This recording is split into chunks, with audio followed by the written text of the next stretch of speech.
മംഗളൂരുവിൽ 2 കോടി രൂപയുടെ ഭൂമി ഇടപാടുമായി ബന്ധപ്പെട്ട തർക്കം വ്യവസായിയെ സിനിമാ സ്റ്റൈലിൽ കാറിടിച്ചു കൊലപ്പെടുത്താൻ ശ്രമം.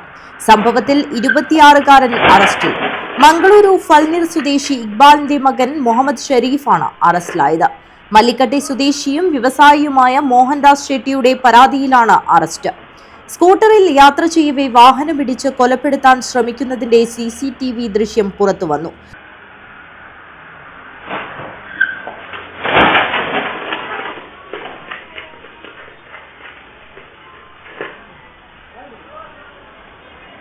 മംഗളൂരു നഗരത്തിലെ ആര്യസമാജ റോഡിലാണ് സംഭവം.